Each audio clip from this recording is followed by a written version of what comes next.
Hi, everyone. Welcome to the Vision Source member update for California laws. We are so happy that you guys were able to join us tonight. I see some familiar names on this webinar, so great to have you here. And we also have our one and only Dr. Aaron Werner on the webinar. Thank you for joining us, Aaron. You're welcome. I need to get you guys a new picture too. I look 12 there.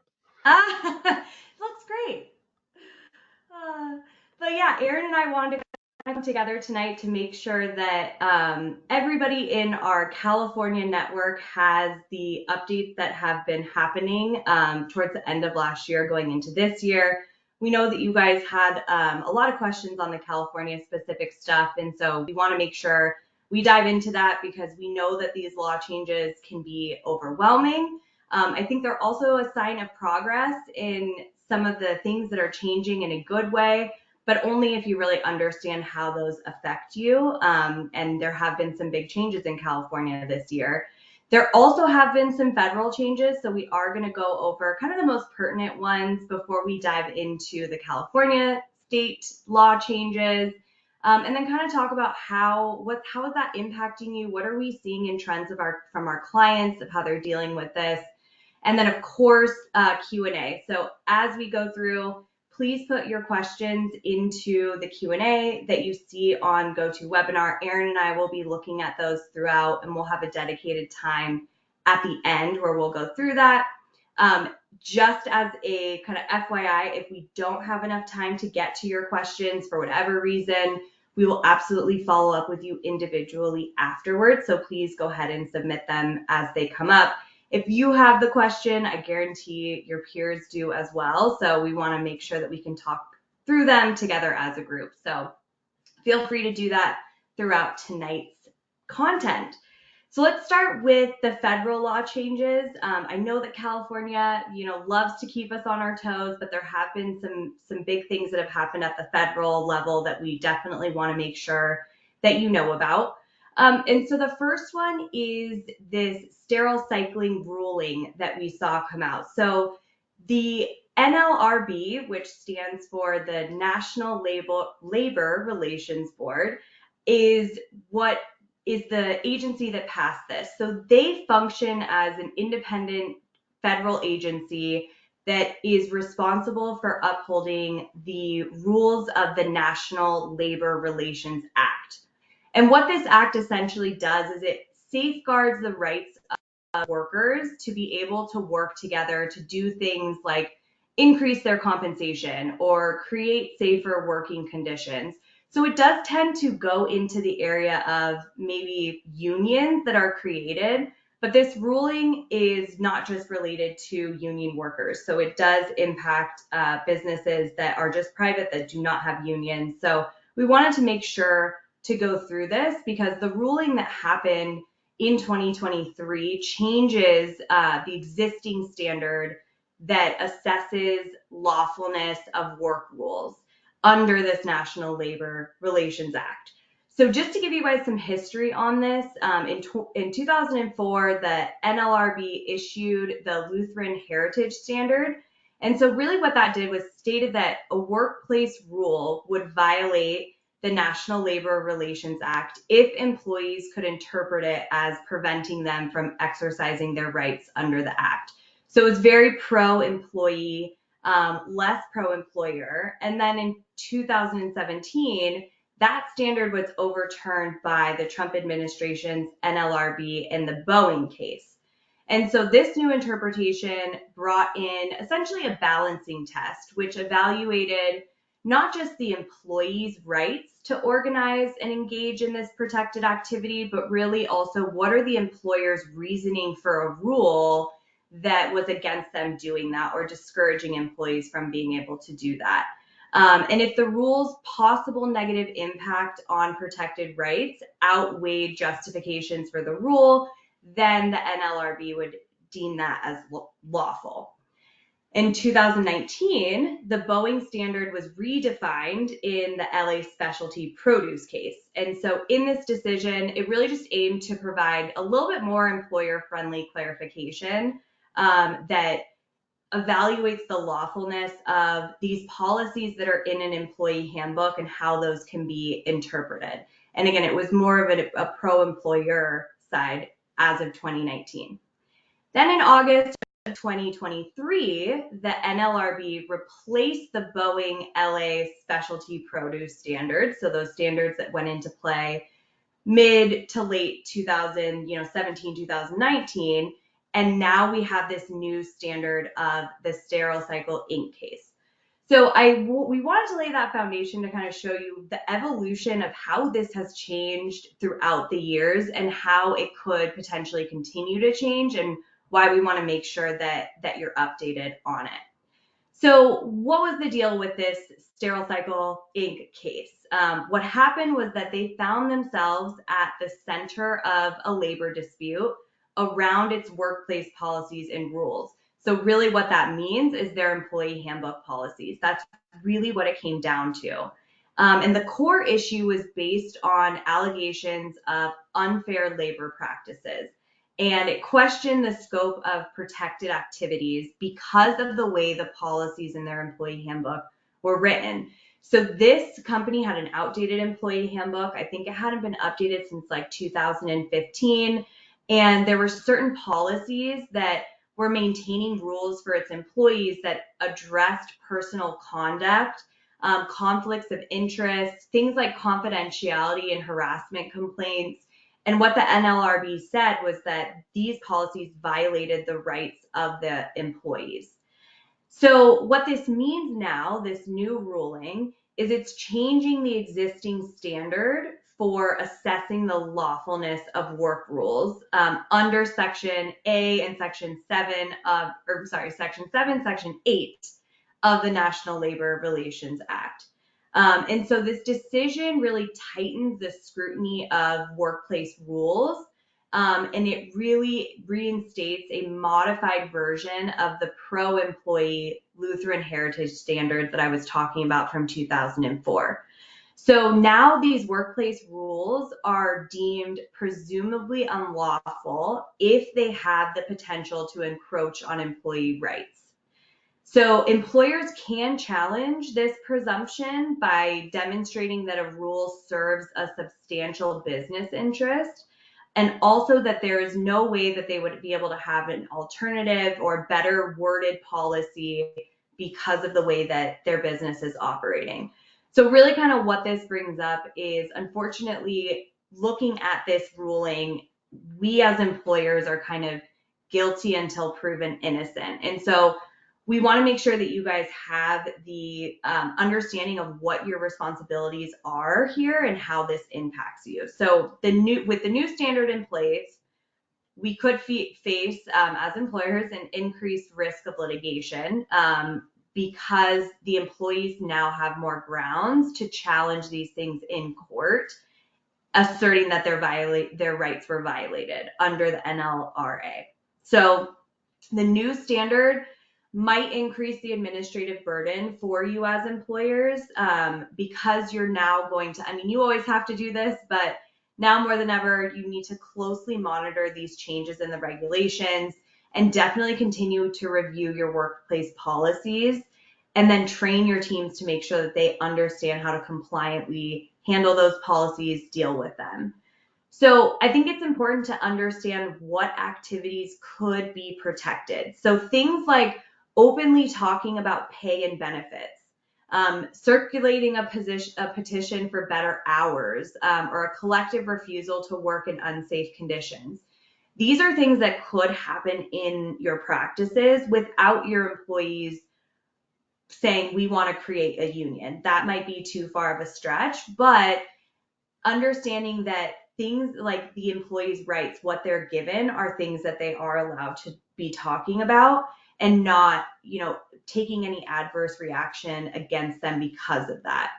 Another important thing to remember is understanding that social media expression definitely can play a part in this. So one of the central components of the case that was involved in the company's reaction was because employees were expressing their efforts on social media platforms, and the company saw that and didn't deal with it in a way that allowed the employees that right.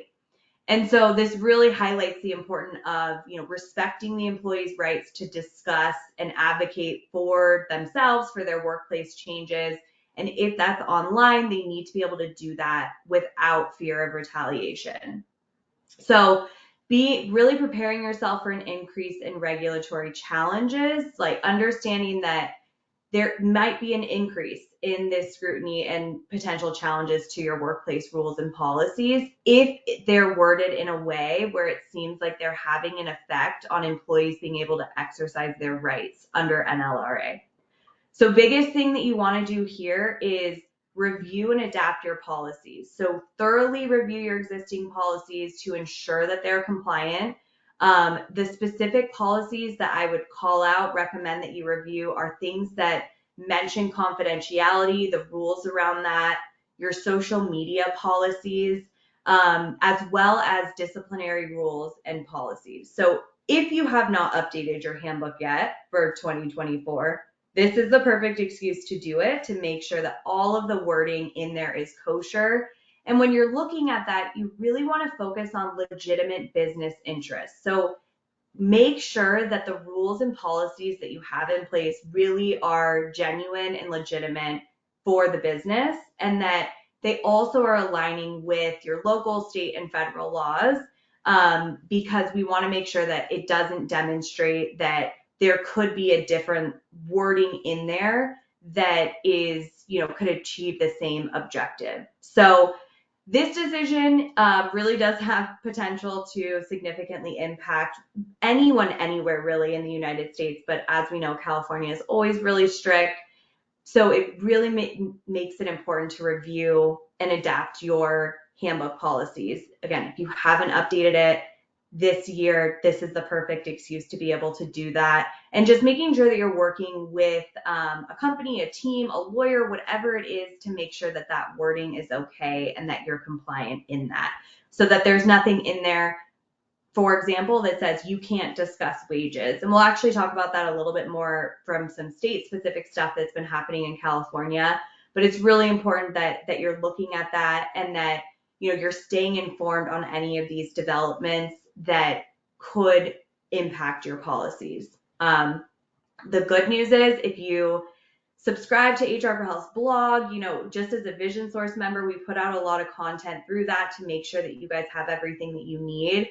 But just really being aware that you don't want to make it seem like you're infringing on an employee's rights is really what it comes down to. So next, we now have a revised version of the I-9 form. As I hope all of you guys know, or as a reminder, the I-9 form verifies an employee's ability to work in the United States. So this new form was released in August of last year, and then as of November 1st of last year, the new version must be used for all new hires and any rehires. So you don't have to go back and update these for any of your existing team members. You just want to make sure that you're using this moving forward for any of your new hires. Because the form does have some pretty major changes from the last iteration. The most notable being it's now technically a one-page version. They, of course, have, different sections of, well, if it's this scenario or that scenario, but the goal was to simplify it, to have improved, efficiency and functionality. So most notable changes for you to be aware of, they revised the form. So now it reduces section 1 and 2 to a single-sided sheet, as I mentioned. So it's supposed to be easier to be able to fill out. It also now can be filled out on tablets and mobile devices, which is nice. And then the section 1 preparer translator certification area has now been moved to a standalone supplement. And then the same thing with section 3 for the re-verification and rehire. That now has also been moved to a standalone supplement. So you don't have to really worry about that unless you have somebody that you have to re-verify or rehire. The list of acceptable documents page now includes some acceptable receipts in addition to physical documents. So really this is kind of addressing this more like remote work, and or, if you're not in the office to be able to physically verify this, there's now some acceptable ways that you can electronically do this. And then there's guidance and links to information on how to authorize that remotely. Also an important and probably welcome change relating to the blank fields on the form. So there's been a lot of headaches for you guys as business owners in the notes to employers, which used to say leave, you have to put NA in every single field that doesn't need to be filled out. So now it says that you can leave the field blank if it does not apply. And you can also allow the employees to leave the form blank in those sections where appropriate. So it also says in the instructions now that all employees must provide their current legal name, complete address, and date of birth. But if other fields do not apply, they can just leave them blank. So this now gives more flexibility for that data entry, whereas again, before it required you and the employee to write NA in most of those blank spaces. And that led to like a lot of confusion. It led to a lot of errors in terms of how these were being completed. So this simplifies it a lot more. So just FYI on that, if you guys have not gotten the new I-9, please make sure that you update that because any new hires moving forward, as I mentioned, since November of 2023 now does need to get that new form to make sure it's up to date. There's now also an inclusion of a checkbox that allows you to, for any employers that are enrolled in E-Verify, that you can now say that you've examined an employee's identity and authorized, got their authorization documents remotely if you're doing that. So now this introduced a new optional alternative procedure for virtually examining I-9 documents. So if any of you guys have, let's say, virtual office managers, somebody that's not physically in the office that is responsible for onboarding, this now allows you to have this checkbox that, you have to make sure that you're going through the E-Verify process and that you're signed up for that. But once you do that, you're able to use this, so you can do this now remotely. So we love to see the new regulations and changes that are happening that are now moving more towards electronic documentation because that is really helping to increase efficiency and simplify these filing processes, especially the tax filing processes. It helps to reduce the costs and also just the resources associated with paper filing. HR for Health, we love paperless. That's our environment. So this is a step towards that of what we're seeing. And just understanding that these new regulations are important for you to be able to abide by so that you're not, getting penalties or spending more time on this than needed to be. You can now kind of reduce those costs associated with doing all this through paper and faster processing of these tax filings. So there's also now a new online portal, and that is named the Information Returns Intake System, so IRIS. And this assists with the e-filing. So this again allows somebody as a small business that are still filing paper returns to just be more aware and be able to utilize this service. So seeing this shift to the digital age in many aspects, I know that happens on the business side a lot, but we haven't seen it from the government as much. And so this is a nice step in that direction to make things a lot easier and ensure like a smooth process, operations are good, both for you and for the IRS. So as we talk about the I-9, I just want to remind everyone, this is roughly one of 18 documents that you do need to have on file for each of your employees. These documents do change throughout the year, and if as an HR for Health client, which I see so many of you on here, which is so awesome, just a reminder that this is something we do for you. All of the documents are updated. They're automatically sent out to everyone, new employees, existing employees, if that's necessary. They can fill it out electronically, sign it electronically. So a lot of this stuff, you don't necessarily have to worry about keeping up on. It's still good to know, and we notify you in your software, hey, you have a new document, but we kind of handle, you don't even have to worry about what the document is. We handle updating that for you. So just make sure you're logging in to get those updates. pay attention to those. But yeah, we want to make it as easy as possible for you to be able to do that. Okay, let's really get into the meat of it. So just some fun facts. This last year in California has been really interesting. There have been 34 brand new legislators that have come into California and are working now.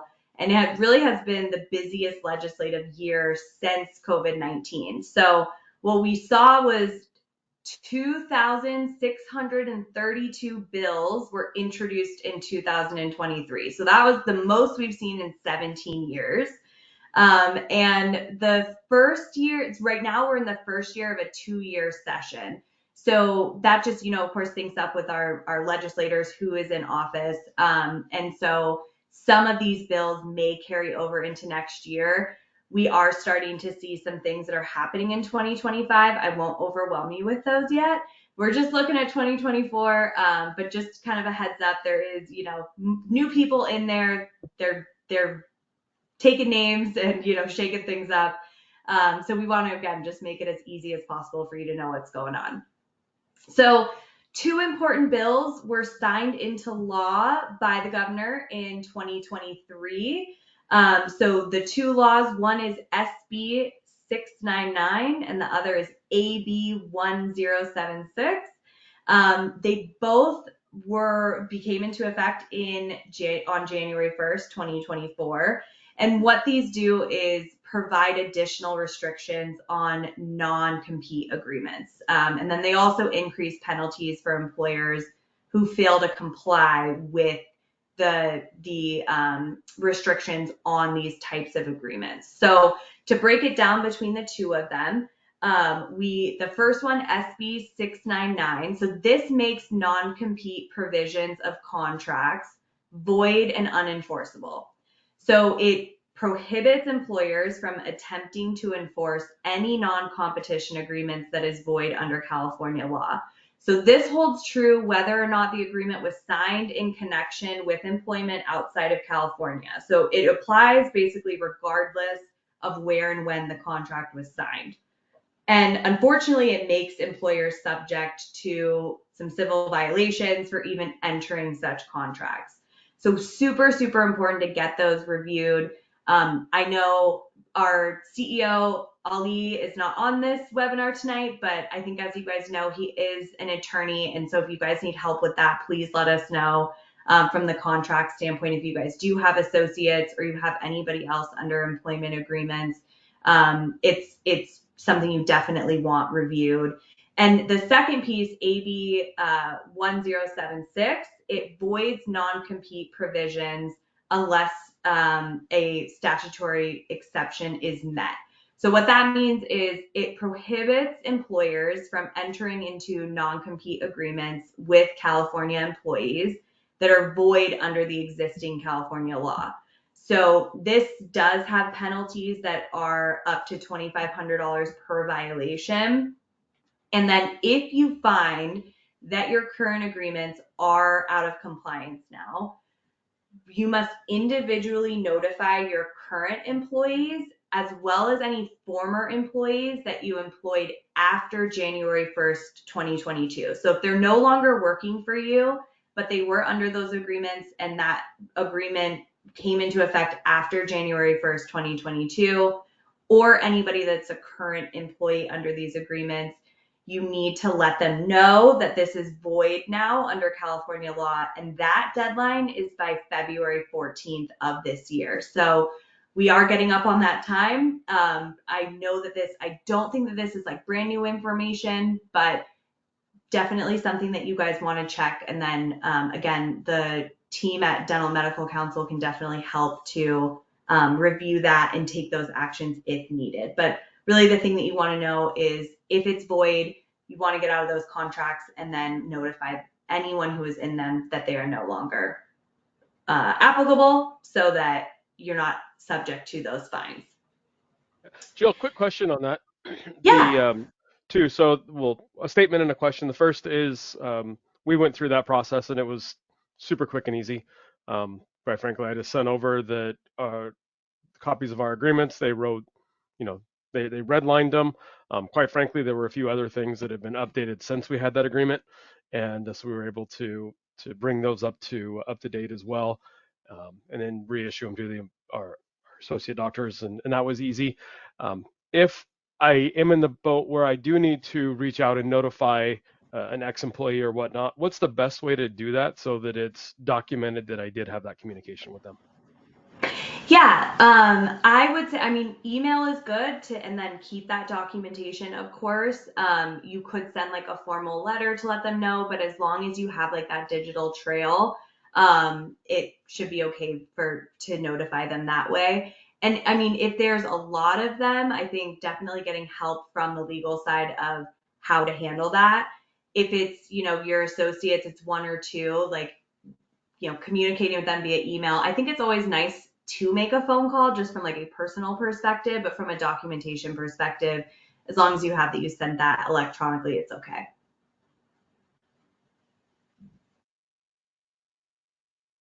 Cool. All right. So why this is important for the employees is because now this development provides better protection for them against these restrictive non-compete agreements.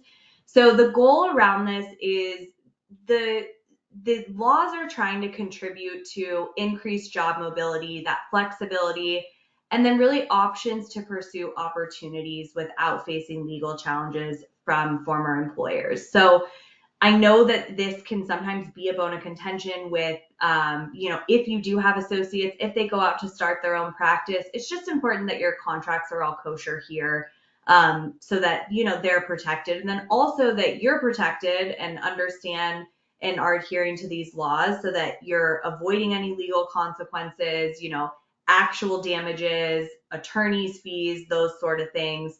And just reviewing your employee agreements with non-compete provisions, so that you can comply with this. So this really is kind of a broader movement that we're seeing across the country. California, of course, loves to be the first to do this stuff, but we are seeing it in other states, really to have a better way for innovation and worsening, a wage stagnation, trying to eliminate that. So it's here to stay. So it's just, as Aaron mentioned, it's not super painful to do this. Just really recommend you get that done, so you don't have to worry about it anymore and can go back to, running your business, seeing patients, providing great experience. Hey, Jill, on along those lines, part of the reason that we would have a non-compete is because we wouldn't want an associate doc to, you know, I really don't care where they work. I just don't want them stealing patients, right? Not that I Yes. own patients, but so are there provisions that we can put in the agreement to where, should they leave, they can't actively reach out to patients, or are there still any protections as an employer? How does that work? Yeah, I mean, it is a slippery slope. I think the biggest misconception with this topic is that it's once an employee leaves, that's when you have to worry about it. And it's really while they're employed with you, that your policies are stating how they're allowed to use patient information, how they are allowed to contact patients, all of those things, because you have a little bit more control over it then of what access they have to your systems to be able to pull that information. I again, I think it's like a case by case. It's a tough situation of being able to, if it's blatant that they are reaching out to patients and taking them from your office, there usually is a standing for that. The non-compete is more, as you mentioned, it's trying to allow people, if they are no longer working at a certain business, that they're able to do something else elsewhere. That doesn't mean that they can take your intellectual property or, your confidential patient lists or those sort of things. So they are separate.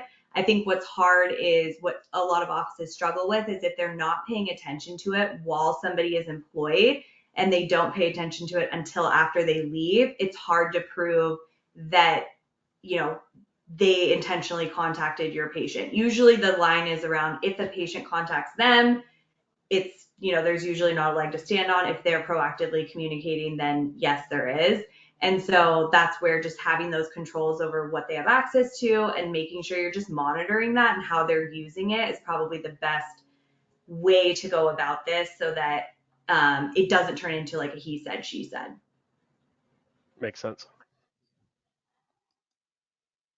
Awesome. Okay.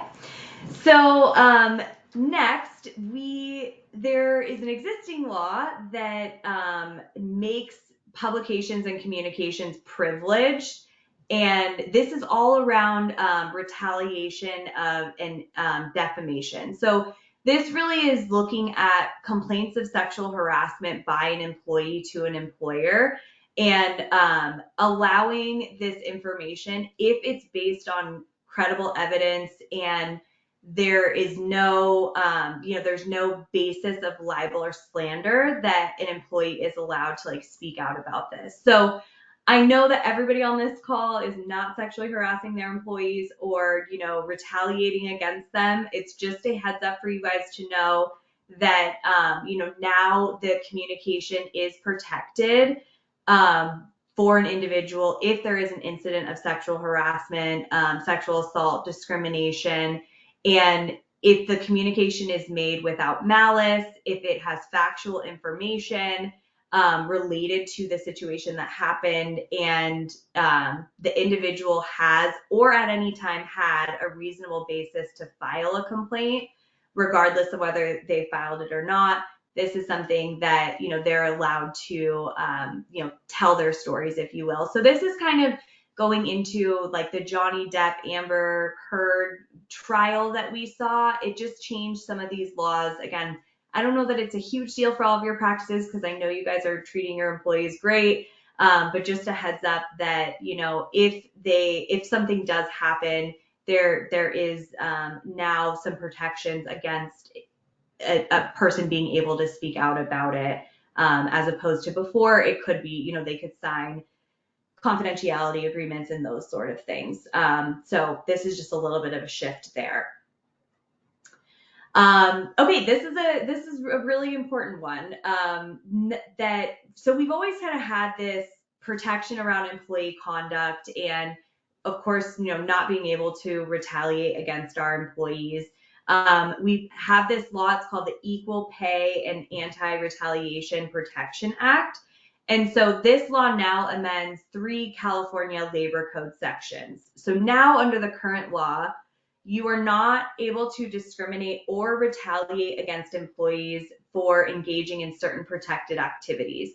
So this is discussing wages or working conditions. This is complaining about unpaid wages to the labor commissioner.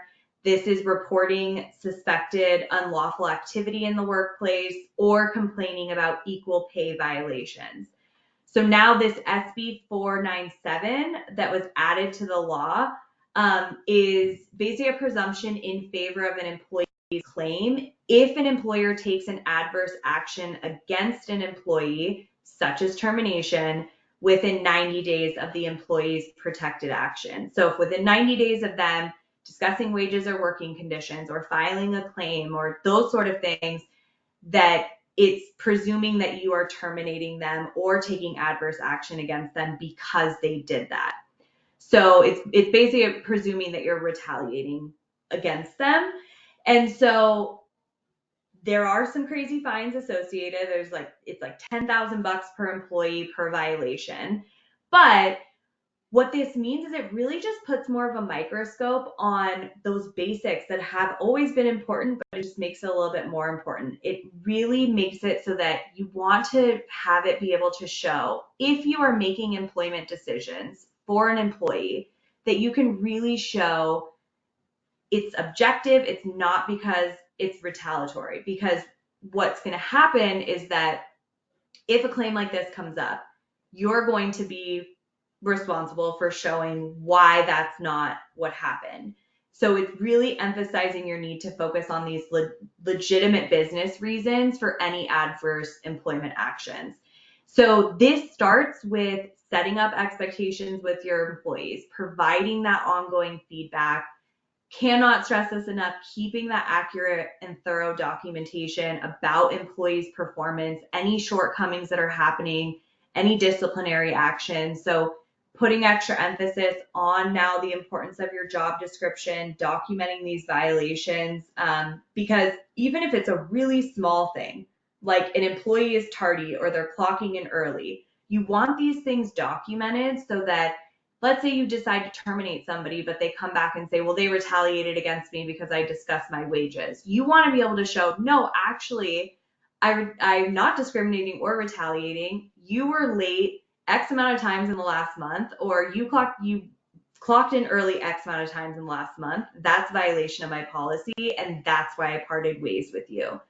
So I really, really urge you guys to have a resource to help guide you through these situations. If your gut tells you that there's something going on with an employee and you want to make a decision, whether that's to, decrease their hours or decrease their wages, change their job, of course, termination, like make sure you have help to go through these so that we can help to check those boxes. And if you're an HR for Health client, you know that you can call us. If you're not an HR for Health client, you get free access to the Vision Source HR hotline, and that connects you with one of our team members so we can help to walk you through any of those sticky situations. So it allows you to put in your question for us, schedule time to talk with our team, and then we help walk you through that. So that's something that's very unique to Vision Source that we do because we love all of you guys so much in this relationship. So please, please, please reach out so that you don't fall into this trap. Because at the end of the day, if possible, a termination should never come as a surprise to an employee. An adverse action for them should not come as a surprise. If you are, again, changing their hours, changing their job, anything like that, it doesn't just have to be termination, but just make sure you're getting help with those situations now that they've tightened up on this law a little bit going into this year.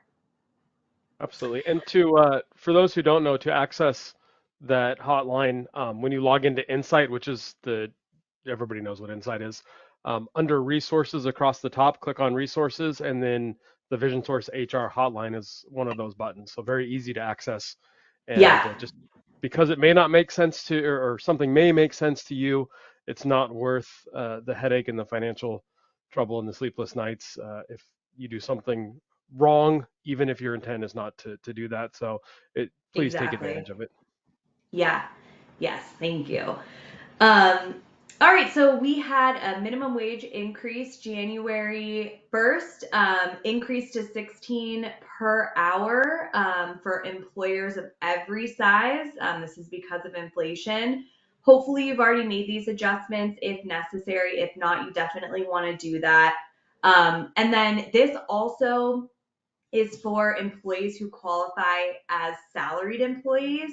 They also need to make sure that they meet that double minimum wage. So just as a reminder, salaried exempt employees, so this is somebody who falls under administrative exemption, executive exemption, or professional exemption, they must earn at least 2 times the state's minimum wage. So that means that anyone that you have that is an exempt employee must be earning at least 66,560 annual right now because of this increase. And just as a note here, if you have employees that are classified as exempt employees, or maybe even employees that are misclassified as exempt employees, I highly recommend reaching out to HR for Health. Again, if you're a client, if you're not, you can do that through the HR hotline, so that we can help to make sure you are in compliance with the guidelines for classification.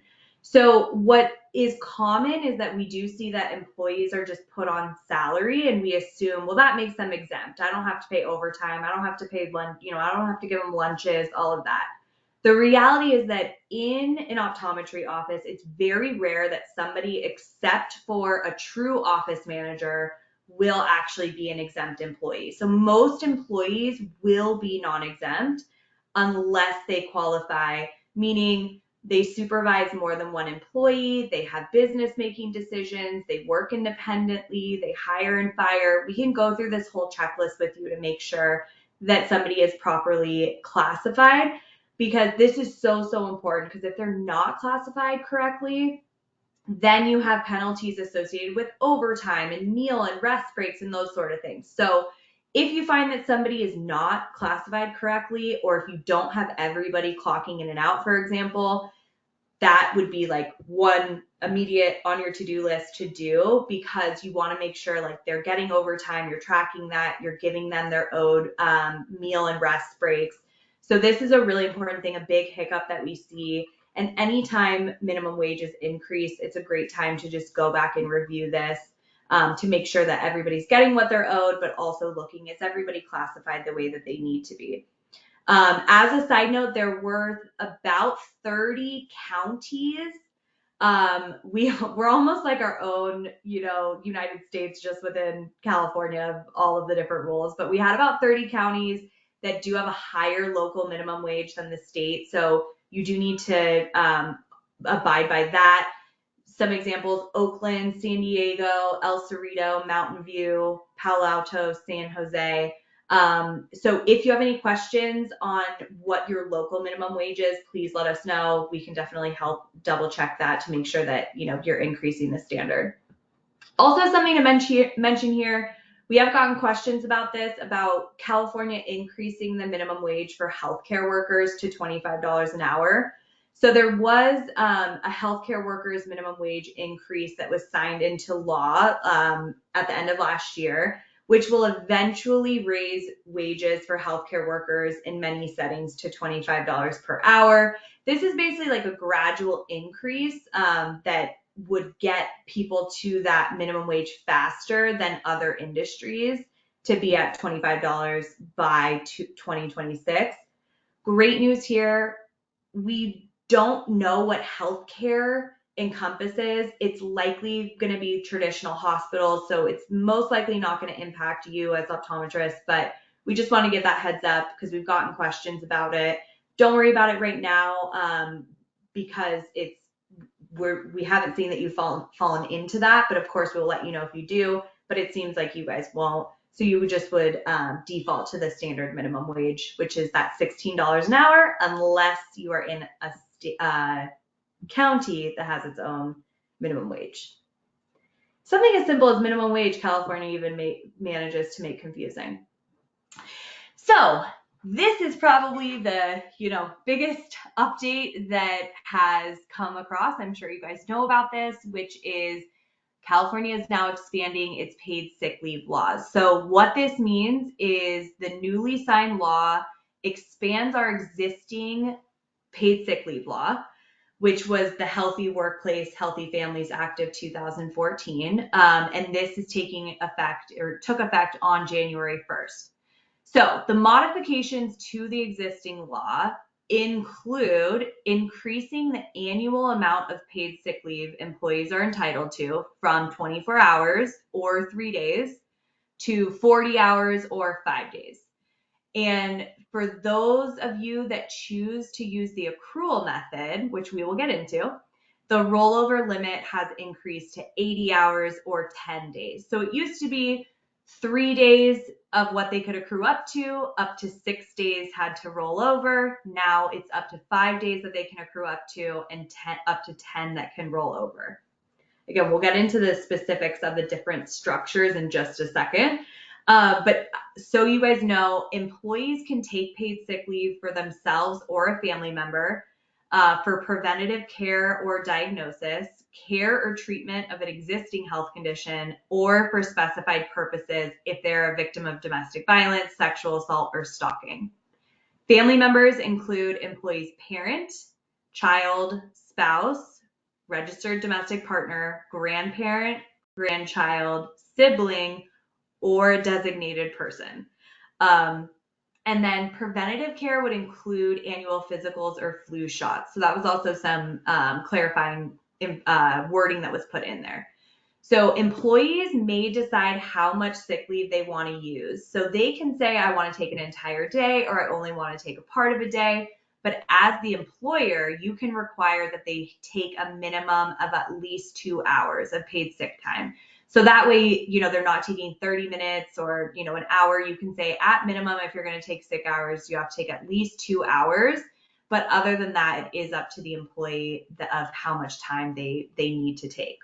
So let's talk about the 3 options that you can choose from. So you can choose lump sum or the upfront method. You can choose the 1 for 30, or that's now being called the statutory accrual method, or the regular or alternative accrual method. So if we look at lump sum, this is where you give the full amount of sick leave hours, so those 40 hours or 5 days, into an employee's bank right away.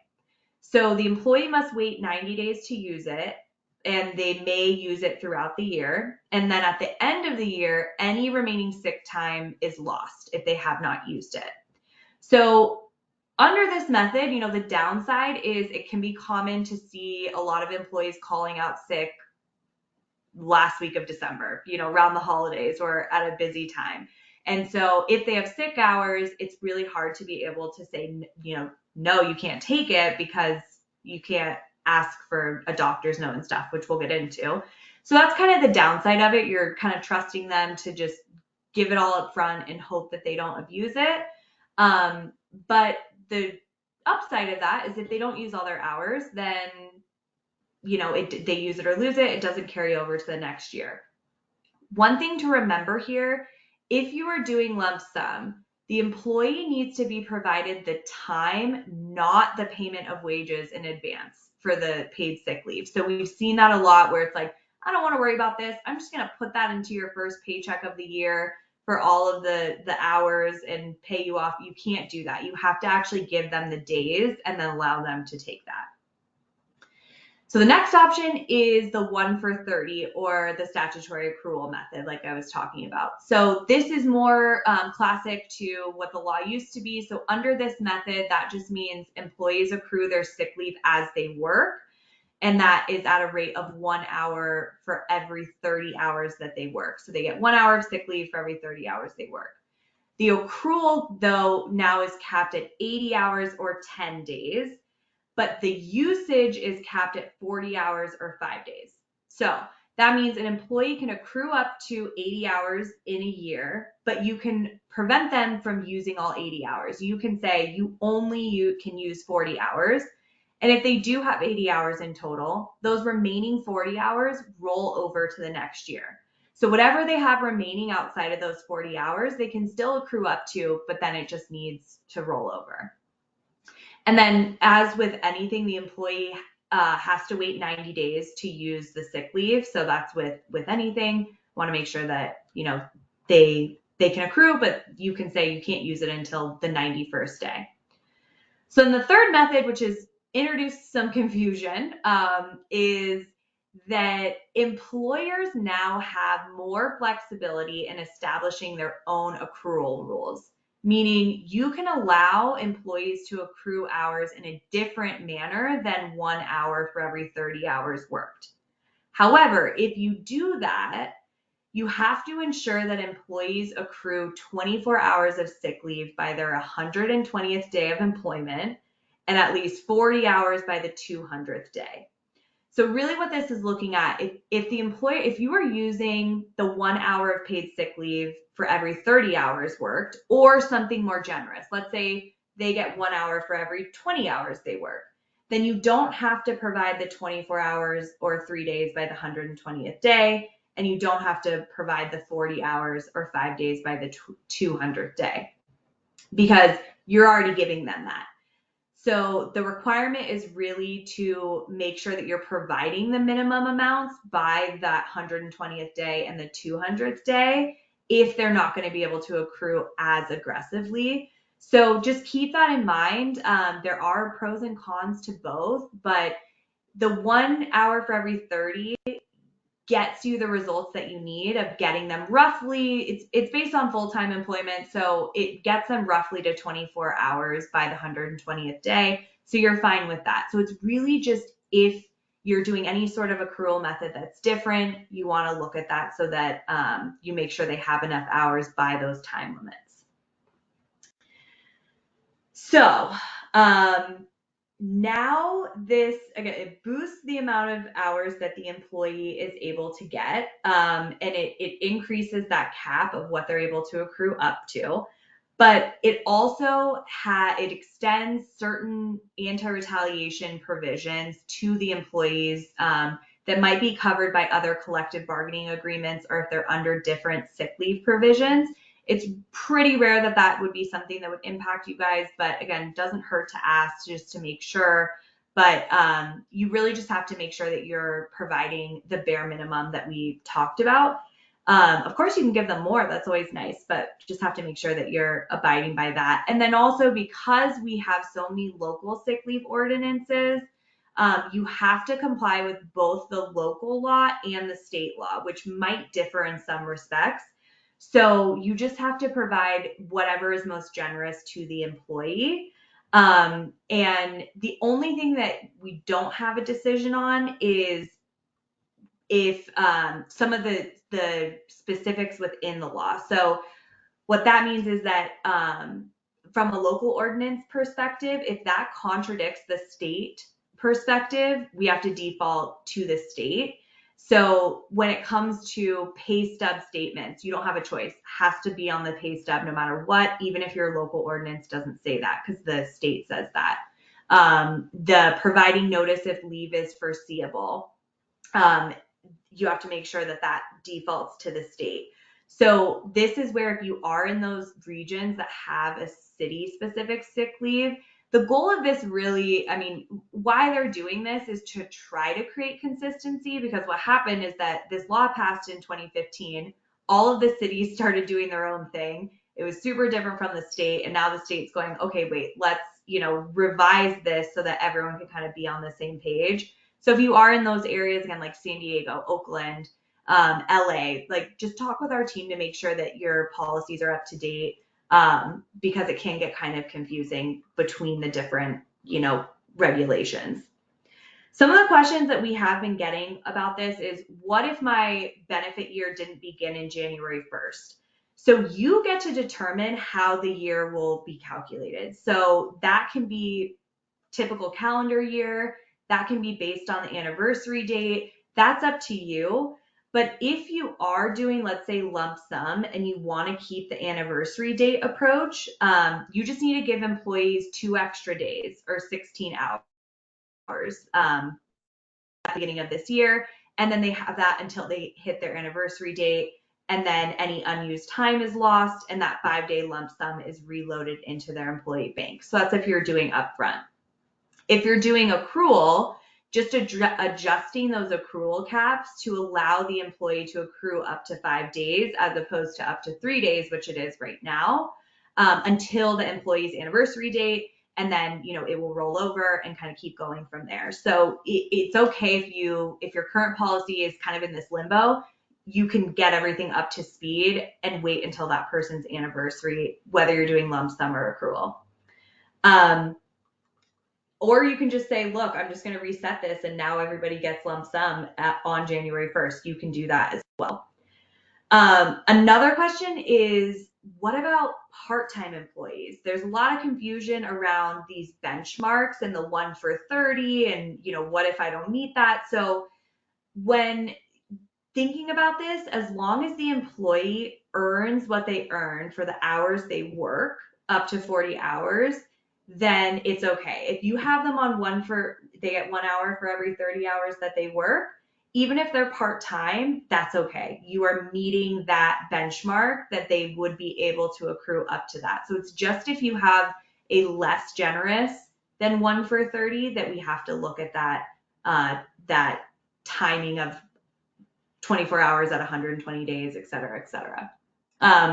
We also were getting asked, like, can I ask for a doctor's note? So under the new law, we still are kind of in this space where we can't request a doctor's note if they use sick leave. However, in an FAQ that the Labor Commissioner recently issued, it states that you may request documentation if you have information indicating that the employee is not using paid sick leave for a valid purpose.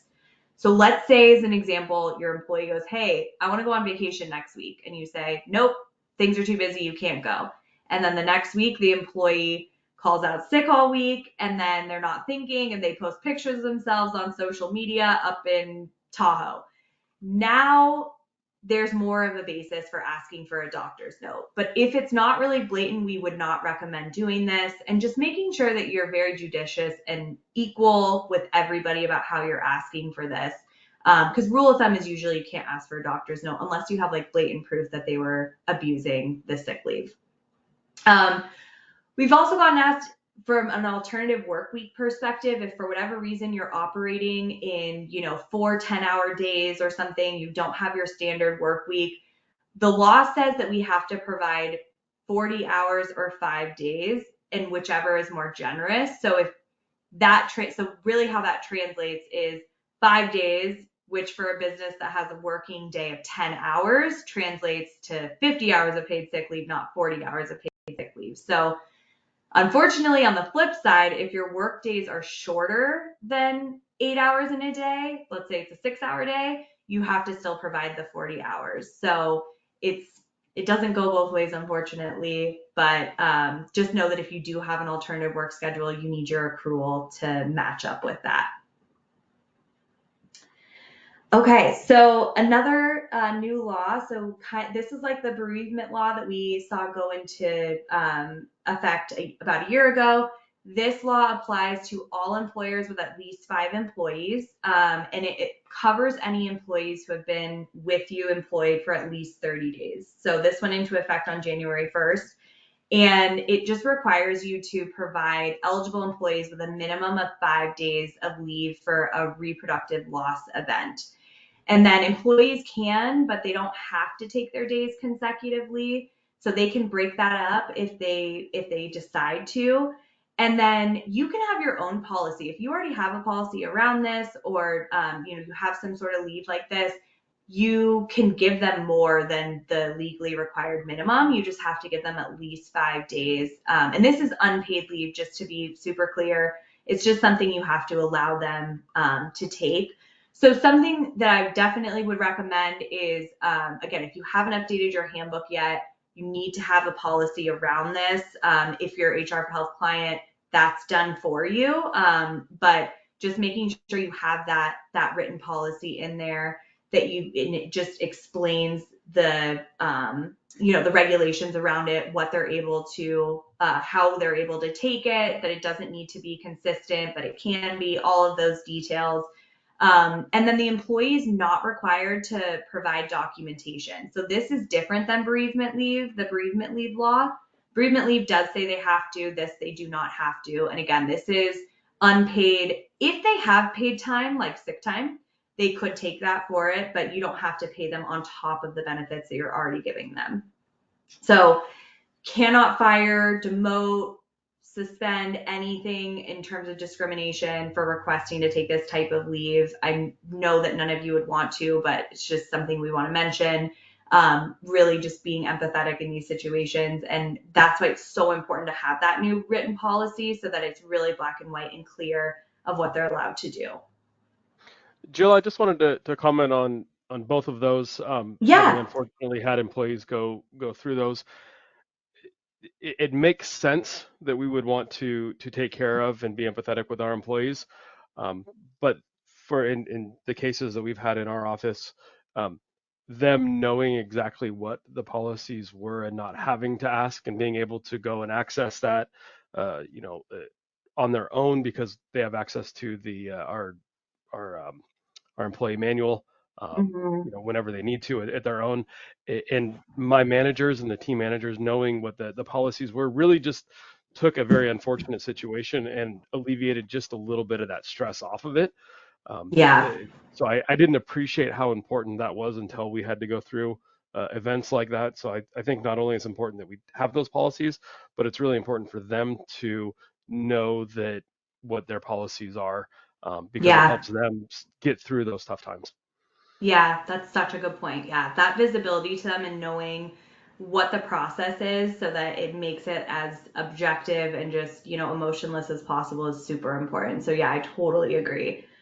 Okay, so one last law that we're looking at. So this was signed at the end of September, effective as of January 1st of this year. So it's now unlawful for you to request information from an applicant for employment relating to the applicant's prior use of cannabis. So we're now prohibited from using information for prior cannabis use if that is uncovered in a criminal background check. So we can't discriminate against employees or applicants if they use cannabis off duty, away from work, if it doesn't cause on-the-job impairment, of course. if they test positive in an employer required screening. Really just kind of, this now is saying you can't discriminate because of off duty conduct for marijuana use. So you are definitely and should maintain a drug and alcohol free workplace and have that pre-employment screening. You just don't want to have that that it screens for the cannabis and making decisions off of that. Again, we hear this a lot. They come in, I shouldn't say a lot, but we do hear it probably more than you think, of employees coming into the office and seeming like they're impaired. That's a whole other situation than what we're talking about here. This is just from a procedural and policy perspective and how you're screening your applicants and your existing employees. If they test positive for marijuana, but they are not currently on it, you can't make decisions based on that. So just be very aware of this. Again, all this stuff goes into like your policy, so they know that.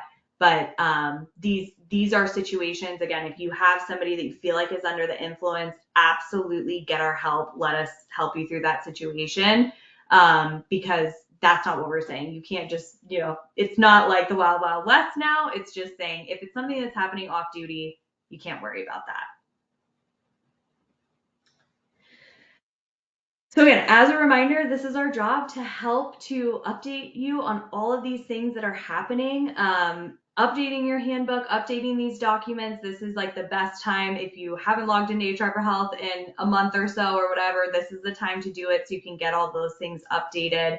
As Erin mentioned, I'll show this at the end, Vision Source members, if you're not a client, you get access to our HR team. So definitely take advantage of that. So here's really what we're seeing happening is these laws are always changing and it makes it really hard to keep up on these laws. And we hear a lot of stories from employees that are telling their employer what they need to do.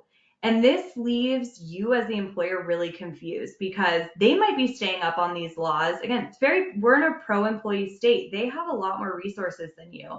And it can create confusion for the employee in some cases if you're not up to date on this stuff. But I think, unfortunately, it can also allow them to kind of take advantage of your kindness sometimes of saying, well, you have to give me this. You have to give me this day off. I get paid for this. And if you don't know the right and wrong way to handle these questions, it can leave you really exposed and also feeling like, what the heck? They just took advantage of me. And so these are the scenarios that we're seeing coming up as these laws are changing and just to be aware of. And these are further examples. All of these examples impact a lot of important things within your practice: efficiency, time savings, accuracy, not having errors, the accessibility to the employee's information. As Dr. Warner gave the example of, just having the employee be able to see their own employee handbook made a really emotional situation a little bit better. And so having improved communication with your team that can lead to that employee satisfaction is a huge plus, but also making sure that you're keeping yourself protected. So taking off that administrative burden of yourself is really, really important. So few things, I know we're a little bit over time, but a few things that I definitely want you to go back and do. First, evaluate any policies and language that you have that might be preventing employees from engaging in protected activities. So make sure that you're updating those, you're reviewing them. Again, HR for Health is here to help with that. Nobody likes to write an employee handbook. We're the weirdos that will do that. And it's updated in the software for you automatically. Absolutely updating your paid sick leave policy, huge, huge, huge. That's so important to make sure that you're doing. And if you're a client, that's already been done for you. So if you have questions on it, reach out to us, but that's something we kind of take care of on your behalf. Adding that reproductive bereavement leave policy, making sure, looking at your policies of anything relating to drug testing, off-duty, drug use, looking at that. And then once you do all those things, don't forget to tell your employees about the changes. I think sometimes that can be like a miss that we have. So making sure you're notifying them of that, answering any questions they might have, and then making sure that they sign off on those acknowledgments. So really, really important. And from the paid sick leave perspective, outside of updating your policies, you need to make sure that that's updated from a tracking perspective so that their hours are accurate and available for them. They're able to see that. It's on their pay stubs. It's in HR for Health, so they're able to log in and see that. That's really, really important. So it's not just the policy or the document that we give them. You also have to make sure the tracking's updated. And so really important again that you have an easy way for them to be able to see their time off. I mean, this has been relevant since the first sick leave law, but now it's even more relevant because of the nuances that they've brought in. You want to show so clearly how they've accrued their hours, what they've taken, have really clear communication and documentation around that. And the HR for Health time off tracking, for all of you guys that are clients and using it, it's not just for paid time. So that bereavement leave that we're talking about, any types of leave when they're out of the office the system should be used to document that, whether it's paid or not paid. But especially any sort of leave that has has protections around it, you want to make sure is documented in the system, and that those sync up with what your handbook policies are. So having that, using the HR specialist, of course, that's why we're here. And I think this one is the most important, especially in the climate that we're in right now of trying to find team members, just giving them a way for them to feel comfortable, like raising questions without fear of retaliation. We know that you guys are doing the best you can every single day, but there was over 2,000 new bills introduced this year. It's impossible for you to keep up on it. And so we know that you care about them, but this is, a really great way to take that step of, again, updating your policies, making sure you have that transparency and that they have a system where they can go in and see this stuff themselves. So I know we're over, so I'm going to skip over the Q&A. I'm so sorry, Erin. We will look at these, and again, we'll get back to you guys individually on it. So sorry, I know Erin asked some of the questions throughout, but I just don't want to keep anyone too long. So a couple resources for you guys. The 2024 Handbook Update Checklist. So if you scan this QR code, this is going to give you a full breakdown of the federal and state laws. We'll share this with you guys so that you have that as a resource. This is a great starting point for you to get some of those nuances, to be able to see that. Again, subscribe to our blog, look out for our webinars. This is a full-time job for us keeping you updated on these things, but this is a good place to start. I'd be remiss if I did not mention we have a new product that we've launched, which is an employee scheduler. Erin has actually been using it, who's one of our beta clients, and it has been so eye-opening to see. This helps to eliminate any of your spreadsheets, Google documents, text messages, all of those things. And it also brings in those other features that you're using, like time off tracking, if somebody's clocking in early, clocking in late, and if they don't show up for their scheduled shift, you can schedule their meal and rest breaks. We just want to bring all of that into one place and give the employee invisibility. So it's free until March 20th. So just so that you guys know, as Vision Source members, it's something you guys are able to try out. We're really excited about it. This is also how you can, if you want to learn more, you can scan the QR code here to book a demo, to look through the scheduler, any other parts of the software. So please reach out to us. We're here to help. And then last but not least, this hrprohealth.com/vision source. That landing page is built and maintained for you guys. So that's where we put all of these resources, the HR hotlines on there, all of the things that we're updating. So definitely check out this landing page, or you can email us at hello@hrprohealth.com if you have any questions about anything. And as I mentioned, we will definitely get back to you guys on the questions if we weren't able to get to them tonight. Awesome. Thank you Anything very much, I'm missing, Jill. That Erin? was a lot. No, that was a whole lot, and I know it was. but we're in California, and so I it's know. to be expected. Yeah. No, lots of good questions, and look forward to reaching out. I think Yeah. the biggest thing is just not to panic, not to fear.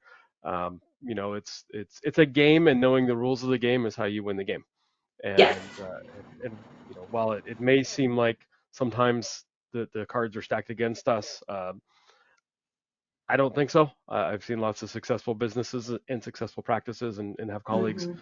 that have that. So Yeah. it's just change. Well, again, I And think a lot of times it comes down to if you don't know and the employee is coming to you and saying you have to do this or you have to do that, you feel like, oh my God, how am I ever going to stay up on this? And so our goal is to really be an advocate for the employer because we don't feel like you guys have enough and be able to help to really like decipher, do you really have to do this or is that something that we've heard crazy requests from employees of what they're telling their owner that they need to do, and we're like, no, you don't need to do that. So just being able to have that sounding board is really important. So we really appreciate the relationship with Vision Source and how we're able to help. And this recording will go out to everybody that is mhm. on this that has registered. But again, if you guys have any questions, reach out to HR for Health, reach out to Aaron. We're totally happy to help. And just stay tuned. We'll be doing another one of these in July because mid-year it's gonna happen all over It again. happens So again. keeps us Yep. on our toes. Yep. Awesome. Thanks, Jill. All Thank you everyone right. for taking Thanks time tonight. everyone. Have a good night. Bye.